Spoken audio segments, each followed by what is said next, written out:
Hi everyone, my name is Akriti and I'm one of the curators here at the Potpourri project. Today I decided I'm going to talk about algorithmic complexity, or as we all know and love, Big O. I am currently a master's student in computer science and I'm interning as a software engineer at Flatiron Health. Um, Before this, I completed an internship as an applied scientist intern at Microsoft. And given the number of interviews that I gave, it turned out that there are two things that are common. One, they always want to ask you questions regarding algorithms. And two, whether or not you're able to solve the question, you should be able to answer what the algorithmic complexity of whatever you've written is. It turns out that the time taken or the space that's occupied by the program that you're writing is very important, not just for the sake of the interview, but also eventually whatever work you're going to be doing. So I decided to walk you through. It is a very interesting topic, and I feel like over the years I've developed an intuition for it, but I do see a lot of people struggling with it. So I'm going to do like a quick overview of what Big O is, and let's get started from here. So I guess one of the most important questions is, what exactly is time complexity and why do we even care? So remember, I'm not sure how old all of you are, but I'm from the time, I feel so old when I'm saying this, when there were still dial-up connections and when you had to download something, it would take ages to download it. In fact, even now, if you say on a 3G connection or 4G connection, sometimes if you're downloading, say, a video or an image on WhatsApp, it takes some time to download to your phone. And that's exactly the point that I want to bring up now. That maybe an audio file is going to take longer than an image file to download, and a video is going to take the longest to download. And the trend that we can see in something like this is, the larger the size of the file that you're trying to download, the longer that it's going to take. So for example, the process is actually dependent on something, and in this case it's the size of the input. So that's intuitive and that makes sense, but what has that got to do with programming at all? Like, why do we want to study Big O, and why do we care in terms of programming? So it's a very simple Python code. It says print all numbers is the name of my function, and I have to give an integer as an input. And for number in the range of that final number, it prints a number. So for example, the final number that I give it is 10. It's going to print everything that's in the range of 10. So 0, 1, 2, 3, 4, 5, 6, 7, 8, 9. So as you can imagine, this function to run takes a certain amount of time. Now, what if my final number is not 10? It's actually 100. So as you can imagine, it'll take a little more time just because the number is larger, right? Now, what if I give it an obnoxious number of zeros in the input? It isn't definitely, even if you run a very fast computer, I tried this, it takes some time because it goes and like prints 0, 1, 2, 3, and it's going to print them one by one. So the point that I'm trying to make here is that the time taken by my function to print just 10 numbers is possibly going to be lesser than the time taken to print 100 numbers, is much lesser than the time taken to run that number with a huge number of zeros. And that's exactly what time complexity is. Now that I've given you such an introduction of what it possibly could be, how do we actually define it? It says it's the process of measuring the efficiency of an algorithm or a process, which in this case means how well the algorithm scales with the size of the data set, is known as complexity analysis. And Big O simply refers to the notational system we use to talk about it. Now, to break this down so that this definition doesn't confuse you even more, what we're essentially trying to do is understand what the efficiency of the algorithm is, and how we measure this efficiency is how well the algorithm scales with the size of its input. If the input is small, the algorithm probably takes some amount of time. And how much time does it continue to take if I keep increasing my input, or the size of my input? Now, this entire thing is actually known as time complexity analysis. And if you're probably talking about space, it'll be called space complexity analysis. Big O is a notational system that we use. So I'll talk about it eventually, but it's basically an asymptotic analysis of the relationship between the size of the input and the time that's taken by the algorithm to complete given that input. So all of you must have seen these words if you're anywhere close to studying time complexity: O of 1, O of n, O of n squared, O of log n.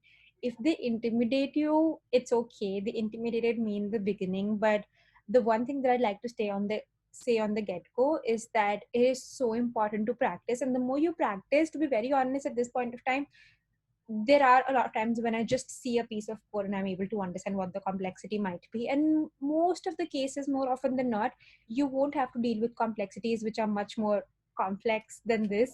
And just constant, linear, polynomial, and log complexity should be more than sufficient for you to get through a lot of work that you need to do. So it's very straightforward. O of 1 is constant, O of n is linear, O of n square is polynomial, and O of log n is logarithmic. Now, to give you an intuition of how this actually works, um, we had a function example that I gave earlier. Say this is the new function example. In this case, what I'm doing is I'm not printing all the numbers till the number that I give as the input. I'm just printing the number. So I have a function that takes an input as a number and just goes ahead and prints it. So it doesn't matter what my input is, right? Because every time there's only one step that's getting performed, and that is printing the number. So it doesn't really matter what my input is. And that's the case when we call our complexity O of 1 a constant, that when the time taken by my algorithm to finish the task that it needs to complete doesn't depend on the size of the input, that's known as constant complexity. So whether my input is 10 or 100 or that number with a lot of zeros, the time taken will always be the time taken to print just one number. And so this is constant complexity. Now, what is linear complexity? In the same way, say I have a list of numbers in this case. So say I have a list of numbers 1, 3, and 5. And then I have a list of numbers 1, 3, 5, and 7. And then I have a list of numbers that's just 1 to 10. So it's very intuitive that the amount of time taken to print 1 and 3 will be less than the amount of time taken to print 1 and 5, because 1, 5, and 7, because I'm printing more numbers, and then so on and so forth. So what this function is doing is just that. Given a list of numbers, it keeps printing every number in the list one by one. So now, as you can imagine, the time taken by the algorithm to actually complete will depend on the size of the input, right? Because the work that my function is doing is actually printing each and every number that's there in the input. So larger the input, larger the amount of time taken. And this is directly proportional. Say the time taken by each step, or like for printing each number in this case, is 1 second, which is a lot, but like let's just imagine that for a second. So say the time taken to print each number is 1 second. So the time taken to print 10 numbers will be 10 seconds. For 100 numbers will be 100 seconds. And for one with a obnoxious number of zeros will be that many seconds. So the time taken is always proportional to n, or the size of the input array, because you're printing n different numbers. So here is a quick tip. Whenever you're going through a loop, there is a very high possibility that the time complexity is going to be O of n.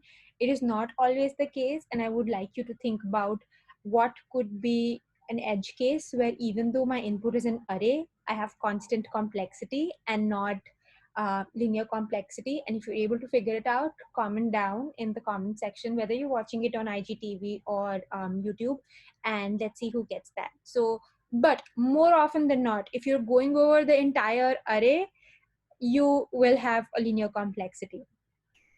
So now going over to polynomial complexity n square. No surprise this time, I again have a function example for you. So say my function this time is called print all tuples. So tuple, tuple, potato, potato. So print all tuples, list of numbers. I have a list of numbers, and what I'm doing is I'm going over the list of numbers for the first time. So for I in range, the list of numbers, and then for j in range, I plus 1 to the list of numbers. So for every number after that, I'm printing both the numbers. So what does that exactly mean? So for every number, I'm looping over the list once. So I'm going to reach a number, and that is at index I. And then what I'm trying to do is I'm looping all of the numbers after that. So I'm going through the loop one more time. So imagine for every number, I'm going to go through n minus 1 more numbers. Then for 2, I'm going to go through n minus 1 more numbers. So the time complexity in this case becomes n into n, so n square.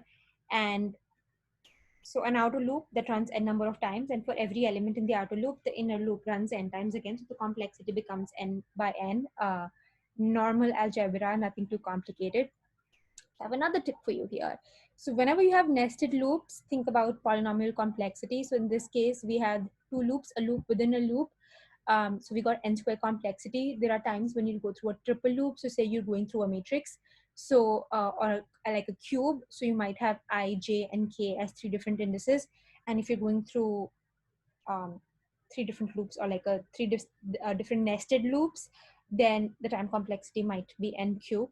So this is just something that you want to keep at the back of your mind, that when I have a nested loop, could it be polynomial complexity? If yes, how can I derive that polynomial complexity? So now I want to wrap this up and talk about two things that you always want to remember while thinking about time complexity. The functions that I was talking about before this were very straightforward. But if you're doing multiple operations in a program, so very simple example is, say you have an array and you want to print it twice. So you go ahead and print it once, and then you call the same function again and then print it twice, and you want to find the time complexity of the entire program. Um, the complexity of that program can be defined as the maximum complexity of all the operations if they happen one after the other. So like I said, if I have an array that's getting printed and then I have an array that's getting printed after that, and say the sizes of the arrays are different, so the total complexity of the program is actually the maximum complexity of any of the functions in that program. So in this case, it will be the complexity of the larger array, which in this case is still going to be O of n, and we'll talk about that soon enough. And then the second thing you want to remember is the product of the complexity of the operations when the operations are connected. So by connection, I mean, say, for example, for loops. So if you remember from the previous slide, when we were talking about polynomial complexity and nested loops, we actually multiplied the complexities together. So whenever there's multiple operations happening, if they happen one after the other, then you add them. And when you add them, you just forget about everything else and keep like the maximum complexity.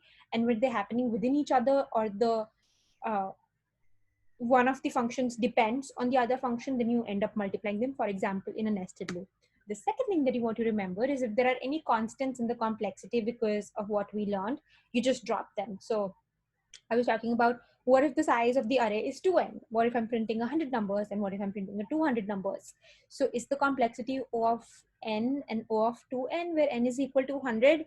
No, like it's always going to be O of n. So this is where the definition of big O, or the notation, comes in, that we're trying to study complexity analysis.